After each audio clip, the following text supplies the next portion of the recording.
This is Harsh Rules, I'm Ben Harsh, and today we're going to learn to play Axis and Allies Europe.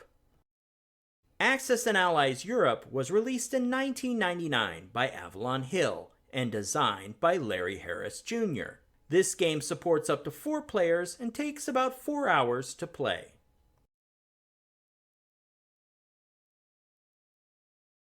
In Axis and Allies Europe, players assume the roles of major national powers engaged in World War II.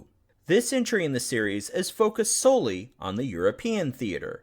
The single Axis power of this theater, Germany, opposes the Allied powers of the Soviet Union, Great Britain, and the United States. As a result, Axis and Allies Europe is a 3-player versus 1-player game. The 3 Allied powers must work as a team to win the war against the single Axis power. The game board's map is divided into land territories and naval sea zones. Each nation begins the game in control of several of these spaces, which are occupied by plastic miniatures representing their army, navy, and air forces. Many of these spaces have a red square with a number inside it. This number indicates the space's economic production value. There are also 7 sea zones with boxes containing these numbers. These are known as convoy centers and represent the many supply convoys heading to and leaving from Great Britain, the Soviet Union, and the United States. These Allied convoy centers can be attacked by the Axis player to reduce the Allies' economic production. The total production value of each nation's territories and convoy centers are tracked on the national production chart. As the game progresses and territories are lost and gained, the chart will be updated to represent each nation's income. This income total is paid out at the end of a player's turn in the form of Industrial Production Certificates, or IPCs, the game's currency.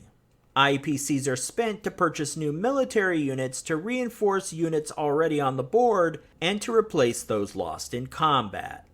Throughout the game, players will strategize how to defend territories in their alliance and capture those of their opponent. Conflicts over territories are fought on the game's battle board and resolved by rolling 6-sided dice. Each military unit has its own attack and defense ratings that allow it to score hits on the enemy. To win the game, a player must capture an opponent's capital territory and hold it until their next turn. Any of the 3 Allied members can capture the Axis capital territory of Germany. The Axis player can capture any of the 3 Allied capital territories. However, in order to secure the win, each side must also hold all of its own capital territories. This creates an additional challenge for the Allies, who must hold all 3 of their own capital territories to win. And that is just a brief overview of the game. So, if all of this sounds interesting, then stick around because we're going to learn to play Axis and Allies Europe.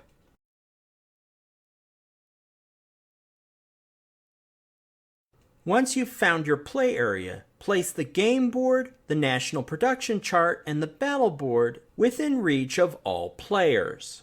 Also, set aside a space for the game's currency, chips, and dice. These stacks of currency are often referred to as the game's bank. Once players have selected their nation, they should make themselves comfortable around the board in the following play order. They should collect their national reference chart, their control markers, and their plastic military units and keep them in their play area. Next, each player will review their national reference chart to set up the game board. The lower half of this chart has a table that displays the type of unit and territory columns that show the number of starting units to place in them. By following this table, each player will set up their nation's forces.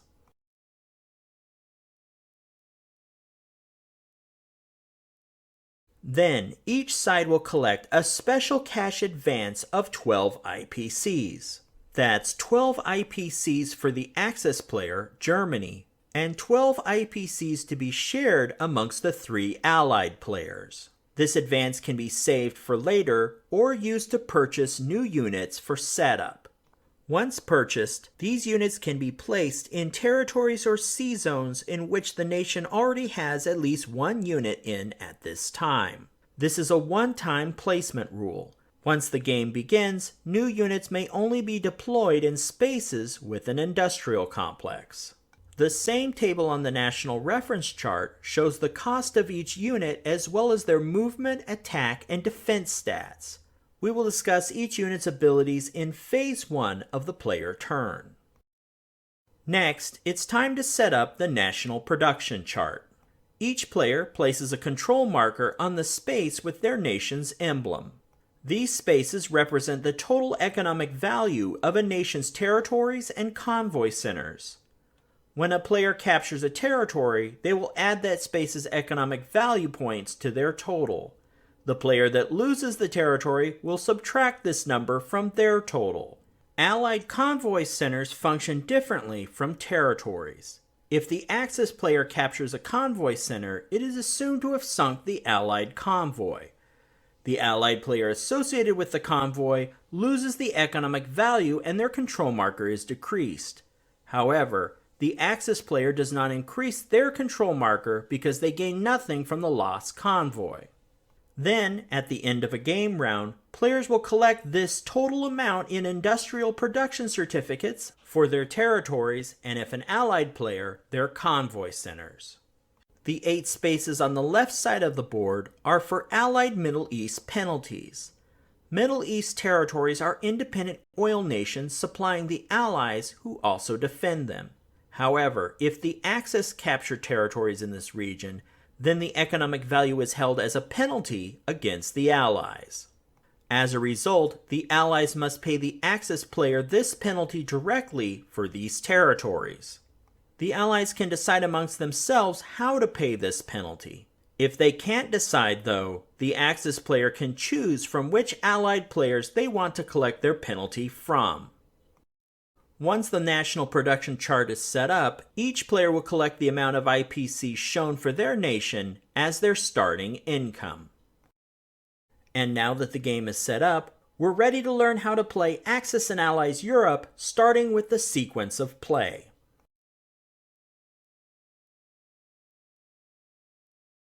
In Axis and Allies Europe, each game round is comprised of players taking their turn in a set order of play.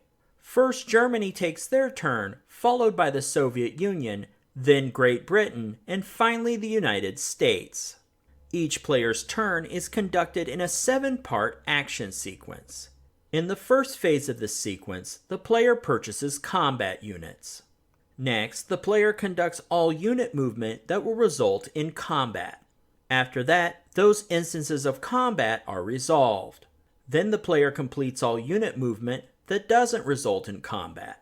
After completing those moves, they may then place new units they've purchased on the game board. Subsequently, they have an opportunity to also resurface any submerged submarines and repair their battleships.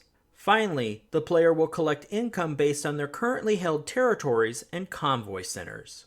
Now that you have an overview of a game round, let's look at each step of the action sequence in greater detail.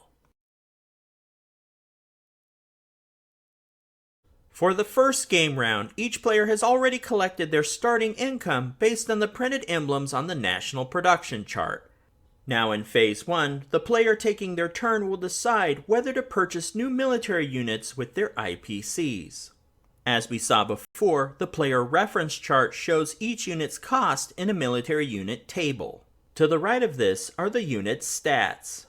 Movement refers to the number of spaces that unit may move on the game map. Typically, land units can only move across territories, naval units across sea zones, air units can cross both types. Attack and defense ratings refers to the game's combat. Combat is resolved with 6-sided dice. To score a hit on the enemy, a unit must roll its attack or defense rating or less. The rating to use is determined whether that unit is attacking into a territory or defending a territory it controls. Once a player has purchased their units, they place them on a space in the lower left-hand corner of the game board. This space indicates that those units are under construction. In Phase 5, construction will be completed and they will be ready to be placed on the game board. With a combat move, players can only advance units that will end in a territory or sea zone containing enemy units that then triggers combat. Although there are several units in the game, most units have the same movement range. All land units can move one territory space, with the exception of the tank, which can move 2 spaces. Naval units can move up to 2 sea zones. As for air units, fighters can move 4 spaces and bombers can move 6 spaces. However, air movement is broken into 2 parts. Part of their movement is used to reach a target in the combat moves phase, but they also must have enough movement left over to reach a safe landing zone in the non-combat moves phase. And invading air units cannot use the targeted territory as their landing zone. Therefore, it's good etiquette to declare a flight plan to your opponent when conducting air unit combat moves. Next, let's discuss some unique situations regarding combat-related movement. First, land units may perform a capture move when entering an undefended territory. An extension of this is the armored unit's blitz move. This allows them to capture an undefended territory and then proceed into an adjacent territory from that. If the next territory is occupied by enemy forces, they can then engage them in combat. Naval units have the ability to conduct an amphibious assault. This allows escorted transports to unload troops on enemy beaches and conduct combat. We'll review an example of how this works in just a moment. Air units may conduct strategic bombing raids on enemy industrial complexes to inflict economic loss. We'll look at an example for this as well. Finally, an important note about air unit movement. Anti-aircraft guns may fire at air units passing over their territory. Each anti-aircraft gun is allowed 1 die roll per air unit passing over. If the die result is a 1, then it scores a hit on the air unit. With multiple air units, the player moving them gets to decide which unit is the casualty. And the planes that are eliminated have no chance to counterattack. Keep these rules in mind when moving air units. Now, while on the subject of movement, let's talk about transports.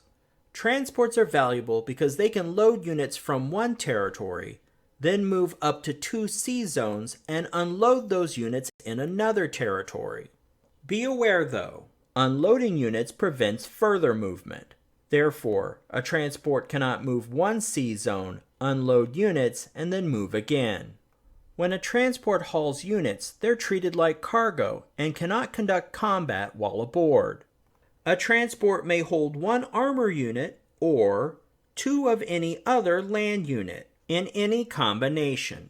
During this step of the player turn, transports may only unload into enemy territory. This action is known as an amphibious assault. All other loading and unloading is conducted during the non-combat move step of the player turn. In Axis and Allies Europe, Allied units may share transports. However, these Allied units must board a transport during their own turn. The transport with the units aboard moves on the owner's turn. Then, the friendly units on board unload on their nation's next turn. When these units load and unload, it counts as their full movement for the turn. Therefore, only units from the same country may load and unload on the same turn. Also be aware, in this version of the game, there is a rule where transports may pick up 2 units from 2 different territories if those territories are adjacent to the same sea zone. However, they cannot unload in this fashion. Also, transports may not load or unload to each other. And finally, there may be situations where transports start a turn in a sea zone with enemy ships. When this occurs, they may not load or unload units. However, they may move out to a friendly or empty sea zone. From there, if a territory is available, they may then load and unload.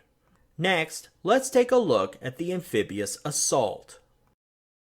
Amphibious assaults allow an attacking player to conduct a beach landing. However, the nature of the landing is dependent on the opponent's defenses.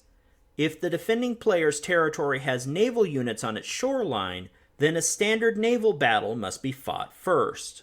Since units can only conduct one battle per turn, the attacking player must decide whether air units will participate in the naval battle or wait and support the beach landing. Also remember that units on transports cannot attack in a naval battle. These units are sitting ducks until they land on the beach. If the shoreline is not defended, then battleships and destroyers may conduct offshore bombardment. Each battleship may fire one shot to support the landing. They score a hit on a 4 or less. Each destroyer may also fire one shot. However, they do so at reduced strength and may only hit on a die result of 2 or less.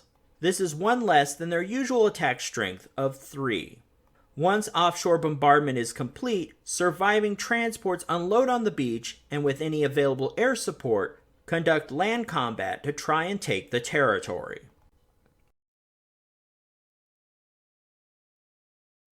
Once the active player has completed all their combat moves, it's time to resolve each area of conflict on the map one at a time with the battle board.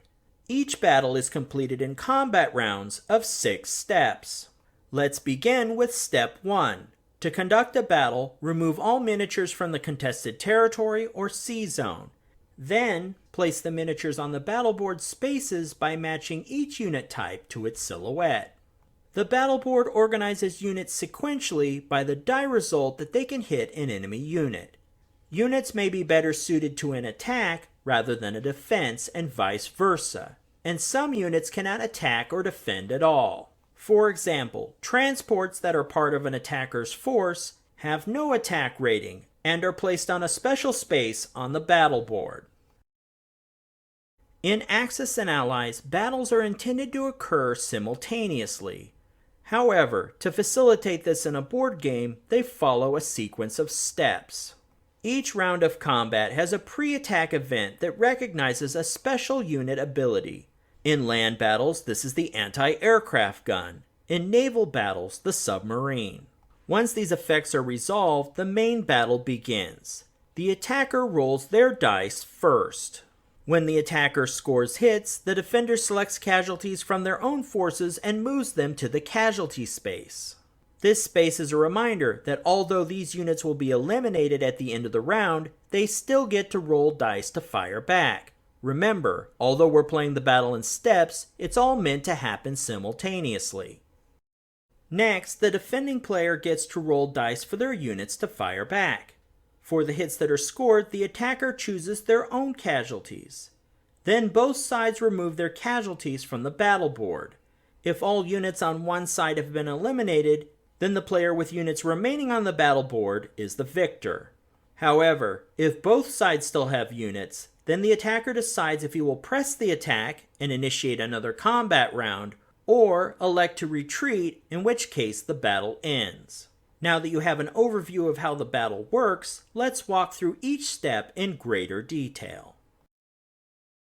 For this brief battle example, I'm going to pit a British infantry unit and artillery unit versus a German infantry unit and armor unit.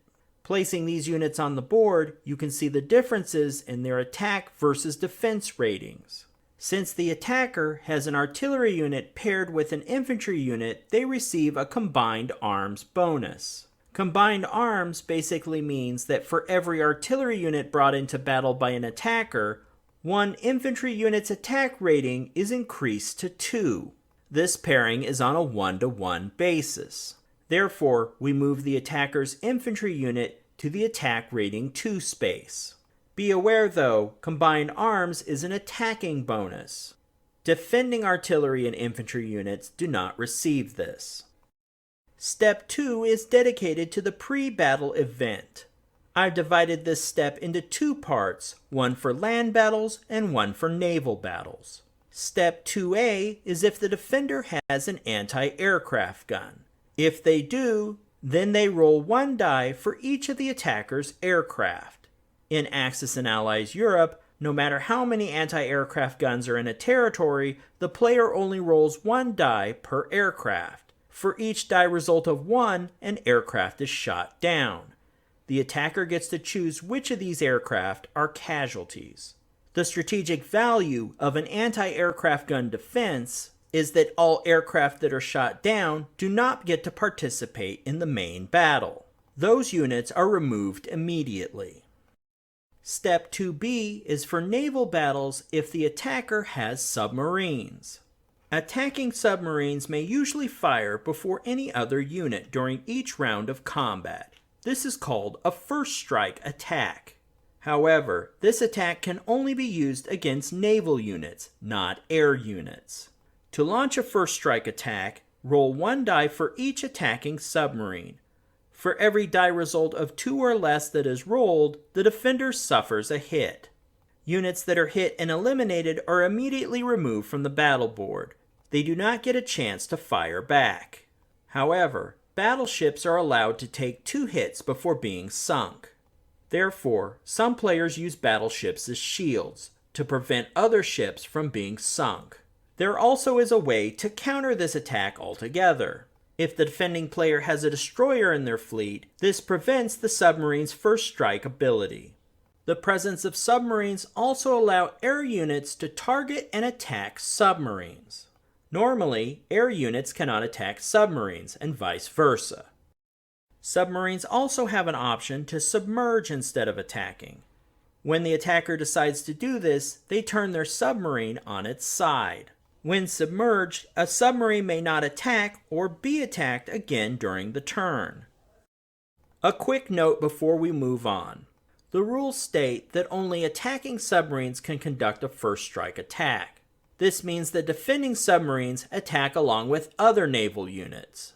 Many players have implemented a house rule to make this gameplay similar to later entries in the series, where both attacking and defending submarines can conduct first strike attacks. This also helps organize gameplay when deciding whether submarines will submerge and leave the battle. In Step 3, the attacking player fires with their units. They roll 1 6-sided die for each unit and attempts to roll that unit's attack rating or less. Each successful die result scores a hit on the enemy. The defender chooses which of his units will absorb these hits and moves them back to the casualty space. In Step 4, the defender gets to fire back. The defender rolls 1 die for each of his units, including those on the casualty space. However, dice are not rolled for anti-aircraft guns. They've already attacked in Step 2A. For the eligible units, the defender is trying to roll each unit's defense rating or less to score a hit on the attacker. The attacker chooses which of his units will absorb these hits. Then, in Step 5, all casualties are removed from the battle board. If no units remain on the attacker's side, then the defender wins. If the defender's forces are reduced until only anti-aircraft guns remain, then the attacker wins. Since anti-aircraft guns are in placements, the attacker will then claim them as their own. If both the attacker and defender has units remaining in the battle, then the attacker must make a choice. They can choose to retreat and end the battle, or they can press the attack and complete another round of combat. And that is how land and naval combat works with the battle board. Next, let's take a look at strategic bombing raids. Strategic bombing raids are economic attacks against an enemy industrial complex, allowing the attacker to destroy the IPCs of the enemy. Only bombers may conduct strategic bombing raids, although fighter planes may escort bombers as protection. Attacking fighters and bombers are moved into the targeted territory during the combat moves phase. Then, when it's time to resolve combat, the strategic bombing raid is completed in the following steps. Before the actual bombing begins, any anti-aircraft guns and fighter planes in the defending territory may fire first in an attempt to defend the industrial complex. First, the defending player fires any anti-aircraft guns by rolling 1 die against each attacking aircraft. This includes bombers and any fighter escorts. Each die result of 1 scores a hit. These hits are noted, but no action is taken just yet. The defending player may then roll 1 die for each of his fighter planes located in the territory. Each die result of 2 or lower scores a hit, and these numbers are also noted. Be aware that fighter planes defending against a strategic bombing raid defend at a 2, not their usual 4. The attackers escorting fighter planes then return fire. 1 die is rolled for each escorting fighter. Each die result of 1 is a hit against the defending fighter planes, and they are immediately removed. Fighter escorts during a strategic bombing raid attack with a 1, not their usual 3. The attacking player then removes his choice of casualties, bombers or fighters. Then the bombing raid takes place. Surviving bombers each roll 1 die. The total rolled on the die, or dice, is the number of IPCs the defender must immediately surrender to the bank. If the owner of the bombed territory does not have enough IPCs to cover the penalty, the owner surrenders as many IPCs as he has. Then, during the non-combat movement sequence, attacking fighter planes and bombers that survived then return to a friendly base within their movement range. If a territory falls to a land attack on the same turn as the strategic bombing raid, fighters who were defending against the strategic bombing raid are unable to land and are lost. With non-combat moves, players may move units to territories and sea zones that do not trigger combat. Land and naval units that moved during the previous combat moves phase may not move again. Air units divide their movement between both phases. Therefore, any air units that move to a target to conduct combat must now move again to a safe landing zone. Land units may be moved to any friendly territories occupied or unoccupied within their range. Anti-aircraft guns may also be moved into friendly territories during this time.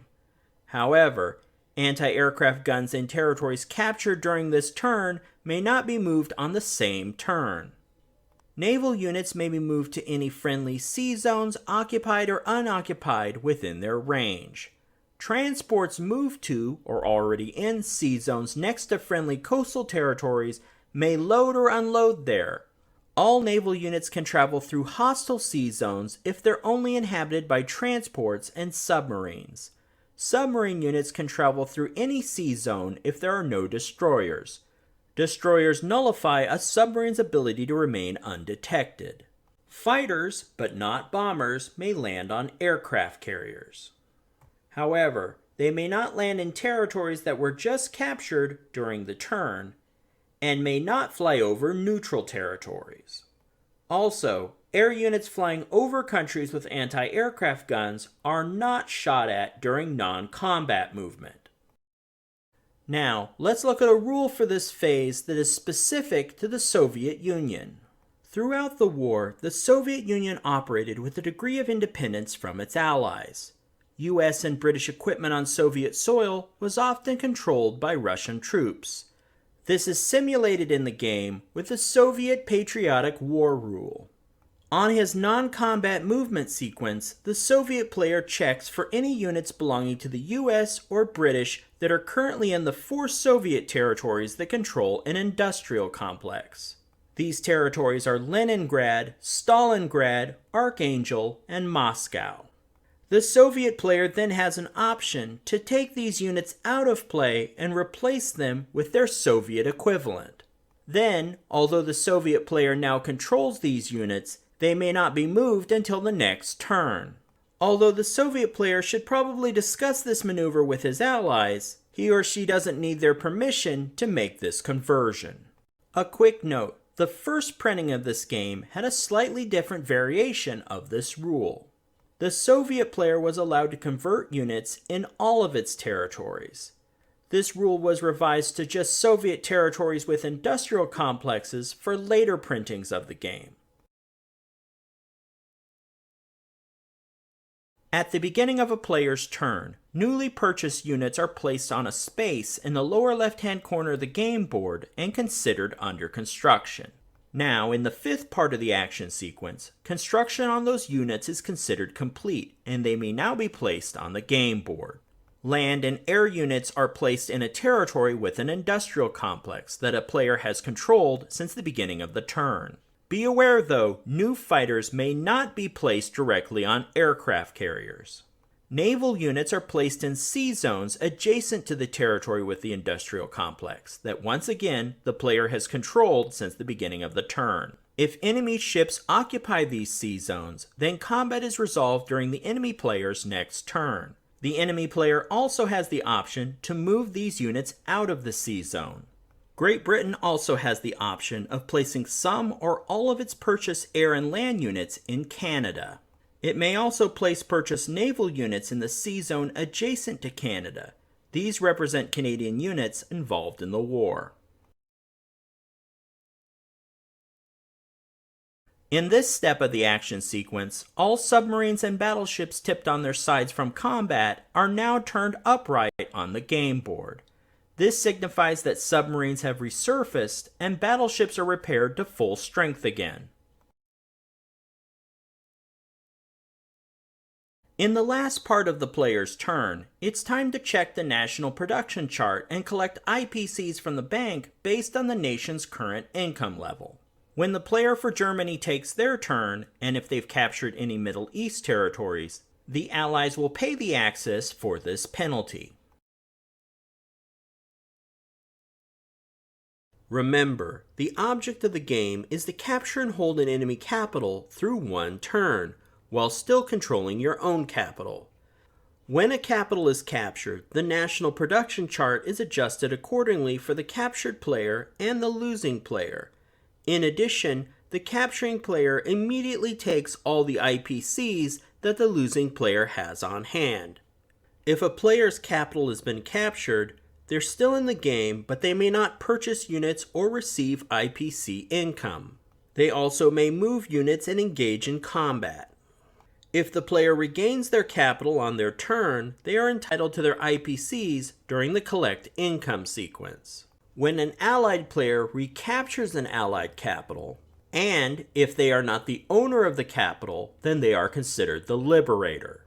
The allied player that previously held the capital becomes the owner again. That player removes the German control marker and adjusts their income level on the national production chart. There is one exception, though.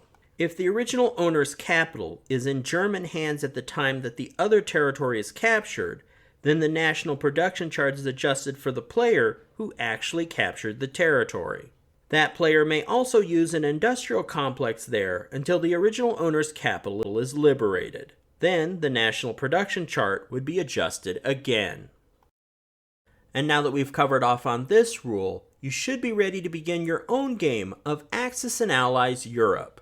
Although this is an earlier game in the series that has been surpassed by more recent games, like Axis and Allies Europe 1940, this lighter version of Axis and Allies Europe may be a good starting place for new players, or players looking for a 3 versus 1 Axis and Allies experience with a shorter gameplay span. In any case, I'm glad to finally have rules for this entry in the series. Before we close out this episode, I'd like to recognize the Harsh Rules Patreon supporters that help make content like this possible. If you'd like to support the channel, head over to patreon.com/harshrules to learn more. And once again, thank you for your support.